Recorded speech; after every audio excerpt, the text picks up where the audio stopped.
Joyful family camp season 5 இந்த தடவை ஏலகிரியில் நடக்க போகுது.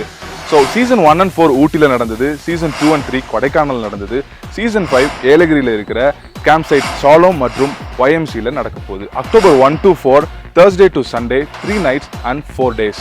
இது ஒரு family vacation come enrichment camp. So மக்களே, நீங்கள் இந்த ஃபேமிலி கேம்பில் பார்ட்டிசிபேட் பண்ணணுமா? 2500 ரூபாய் கொடுத்து உங்களுடைய சீட்டை இப்போவே புக் பண்ணிக்கோங்க. என்னது, ரெஜிஸ்ட்ரேஷன் ஃபீ இருக்கா? ஆமாம், நீங்கள் தங்க போகிறதான கம்ஃபர்டபுளான இடத்துக்கும், நீங்கள் சாப்பிட போகிறதான டேஸ்டியான ஃபுட்டுக்கும், நீங்கள் பெற போகிறதான ஒரு நல்ல ரிசோர்ஸுக்கும் இது ஒரு ரீசனபிளான பேமெண்ட் தான். அப்போ ஃபர்ஸ்ட் டே சிங்கிள் பேமெண்ட்டாகவே பண்ணணுமா? இல்லை, ஃபர்ஸ்ட் உங்கள் சீட்டை பிளாக் பண்ணுறதுக்கு மட்டும் ₹2500 பே பண்ணிவிட்டு பேலன்ஸ் பேமெண்ட்டை நீங்கள் பார்ட் பேமெண்ட்டாக பண்ணிக்கலாம். எக்கச்சக்கமான ஆக்டிவிட்டீஸ், இன்டராக்டிவ் செஷன்ஸ், கப்பிள்ஸ்க்கான practical talks, fun games and group டிஸ்கஷன்ஸ்லாம் நடக்க போகுது.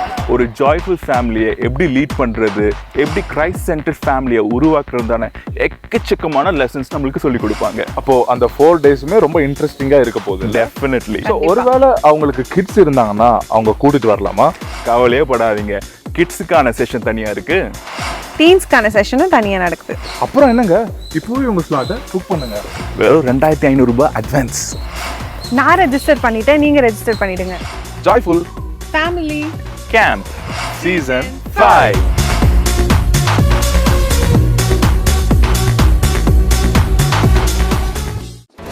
நம்ம ஆண்டவர் விட்டு ஓடிக்கிட்டே இருக்கோம் ரொம்ப நாள் அப்படின்னு சொன்னால் ஆண்டவர் சில சூழ்நிலைகளை கொண்டு வருவார்.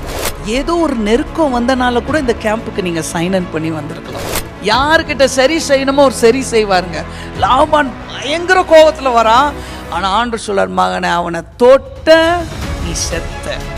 பாருங்க, மற்றவங்க உங்களுக்கு என்ன வேணா செய்யலாங்க, நீங்க தீமை நினைக்கலன்னா உங்களுக்காக யார் வந்து நிற்பா? ஆண்டவர் வந்து நிற்பாருங்க.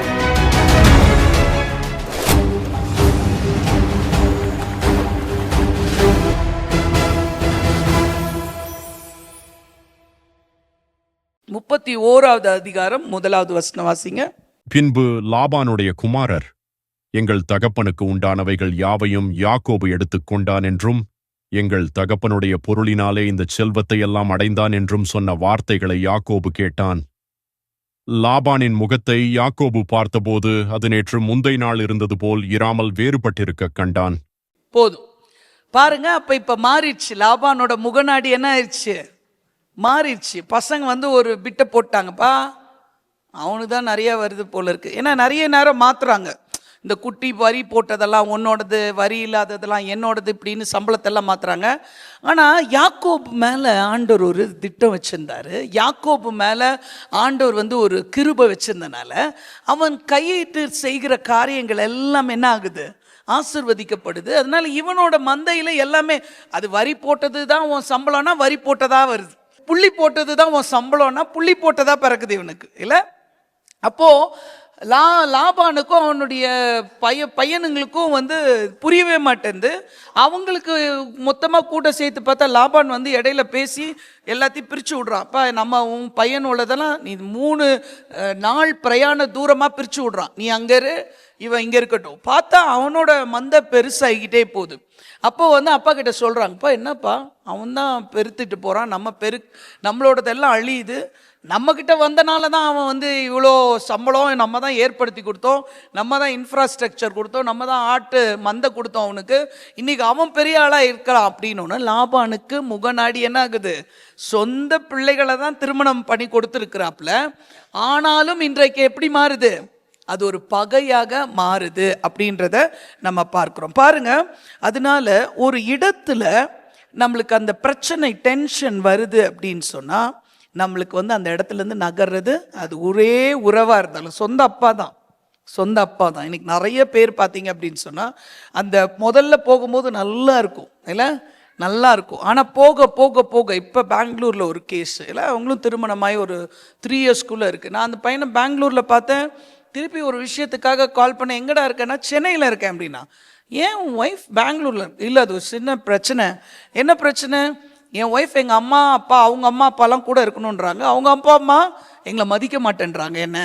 ஸோ நான் அதனால் நான் கிளம்புறேன், என் கூட நீ சென்னைக்கு வான்னு சொல்கிறேன், என் வீட்டுக்கு என் ஒய்ஃப் வரமாட்டுக்கிறா, அதனால நான் என்ன பண்ணுறேன், நான் கிளம்பி வந்துட்டேன், மதிக்க மாட்டேங்கிறாங்க எனக்கு. ஸோ அந்த மரியாதை போய்விடுகிறத நம்ம பார்க்குறோம் இல்லை.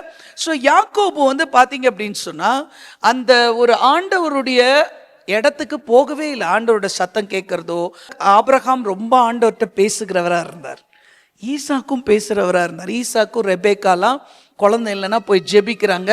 ஸோ அவங்க ஆனால் யாக்கோபுக்கு வரும்போது 3rd ஜெனரேஷன் கிறிஸ்டியன். நம்ம கூட அப்படி தான் இருக்கோம், நம்ம வெறும் பேரளவு கிறிஸ்டியன். நான் இன்னைக்கு ஒரு ஹோட்டலில் தங்கியிருந்தேன், I was talking to few people. அங்கே எல்லாமே கொஞ்சம் நாங்கள் எல்லாம் கிறிஸ்டியன் அப்படின்னு சொல்லிச்சு அந்த பொண்ணு. சரி அப்படியா, பென்டிகாஸ்டல் கிறிஸ்டியன் அப்படின்ச்சு, மிசோராம்லேருந்து வந்திருக்கேன் நான், I am a Pentecostal Christian. அப்போ நான் கேட்டேன், to you read your Bible? No, I don't have my Bible. I kept my Bible in my home in Mizoram அப்படின்ச்சு. என் வீட்லேயே வச்சுட்டு வந்துட்டேன் நான். அப்போ நான் என்னென்னா ஆண்டவர் முக்கியமே இல்லை. நான் சொன்னேன், you say you are a Pentecostal. Ya we are Pentecostal. In Mizoram 98% of them are Christians. எல்லாரும் கிறிஸ்தவங்க தான் நாங்கள். ஆனால் பைபிள் வாசிக்க மாட்டோம், ஜெபம் பண்ண மாட்டோம், ஆண்டவரோட ஒரு தொடர்பு இல்லை. ஒருவேளை இன்னைக்கு நீங்கள் எப்படி இருக்கீங்கன்னு சொல்லி நான் கேட்குறேன். இல்லை, யாக்கோபு மாதிரி ஓடிக்கிட்டே இருக்கோமா? நம்மளுடைய he was a very business guy. அவன் தொட்டதெல்லாம் என்ன பண்ணுது, அழகாக விளங்குது. இதில் ஒரு டாக்டிக்ஸ் வேற இடையில பண்ணுறா, அது ஒரு தரிசனமாக ஆண்டவர் காமிக்கிறார். அதாவது ஒரு தோல் பட்டையை உரித்து அதை போடுறான், அந்த தண்ணி இருக்கிற இடத்துல குடிக்க வரும்போது அந்த ஆடுலாம் பொலியும் போது அதை பார்த்தா சைக்கலாஜிக்கலாக அஃபெக்ட் ஆகுது. என்ன கான்செப்ட் தெரில, பட் ஆண்டவர் அவனுக்கு ஒரு தரிசனம் காட்டினால அதெல்லாம் செய்கிறான். ஸோ ஏதாவது ஒன்று செஞ்சு எப்படியாவது ஹி வில் வின். ஓகே, அந்த சுயத்தின் மேலே வந்து நம்பிக்கை இருக்கும்போது தேவன் மேலே நம்ம நம்பிக்கை வைக்க முடியாது. ஒன்று என் மேலே, என் திறமை மேலே, என் வேலை மேலே, இல்லை என்னை சுற்றி இருக்கிற ஒரு 10 பேர் ஒரு டீம் மேலே, இல்லை என்னை இவங்கெல்லாம், இல்லை எங்கள் சொந்தக்காரங்க மேலே, எங்கள் பங்காளிக மேலே, இப்படியே நம்ம போயிட்டு இருந்தோன்னு வைங்களேன், ஆண்டவர் நம்ம வாழ்க்கையில் வச்சுருக்க திட்டம் என்ன ஆகாது, நிறைவேறாது. யாக்கோபு இப்படி தான் போயிட்டு இருந்தார். ஆனால் இந்த இடத்துல ஆண்டவர் என்ன பண்ணுறாருனா ஒரு லெசன் கற்றுக் கொடுக்குறாரு. அங்கே கடின உழைப்புனா என்ன, என்டியூரன்ஸ்னா என்ன, அங்கே போய் ஏமாத்துறான், லாபான் ஏமாத்துறான்னு தெரியுது. ஏன்னா இவன் ஏமாத்துக்காரன், நம்மளை வச்சு செய்கிறான், ஏமாத்துறான், 10 தடவை என் சம்பளத்தை மாத்துறான், எல்லாம் பண்ணுறான்னு தெரியுது. ஆனால் பொறுமையாக இருக்கான். ஏன்னா குடும்பம் ஆயிடுச்சு, இப்போ கிளம்பி போயிட முடியாது. 2 பொண்ணுங்க, இவரோட பொண்ணுங்க, இல்லை இவ்வளோ பிள்ளைங்க, 11 பிள்ளைகள் ஆயிடுச்சு, ஆடு மாடுகள்லாம் இருக்குது, டக்குன்னு கிளம்ப முடியல. அதனால் ரொம்ப பொறுமையை கற்றுக் கொடுக்கிறார் ஆண்டவர், இல்லை. ஸோ ஆனால் ஒரு சமயம் வரும்போது திரும்ப ஆண்டவர் பேசுகிறார். பாருங்க, ஆண்டவர் எப்போ பேசுகிறார், முதல்ல எங்கேருந்து கிளம்பும் போது பேசினார், பெயர் செபாலேருந்து கிளம்பி பதான் அராமுக்கு போகும்போது வழியில் பேசுகிறாரு. இடையில ரொம்ப பேசல, இடையில வெறும் லெசன் தான் அவரோட வாழ்க்கையில்.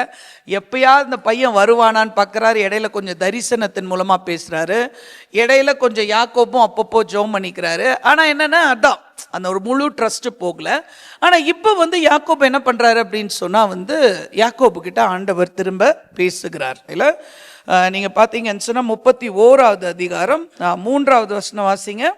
கர்த்தர் யாக்கோபை நோக்கி, உன் பிதாக்களுடைய தேசத்திற்கும் உன் இனத்தாரிடத்திற்கும் நீ திரும்பிப்போ, நான் உன்னோடே கூட இருப்பேன் என்றார். நான் உன் கூட இருப்பேன் அப்படின்னு சொல்றார், இல்ல. இப்ப ஆண்டவர் என்ன பண்றாரு, திரும்பி ஒரு என்கவுண்டர். போதும், இங்க நீ இருந்துட்ட 20 இயர்ஸ், 20 வருஷம்னா இவ்வளோ பெரிய நாட்கள்ல இப்பதான் கொஞ்சம் சீரியஸா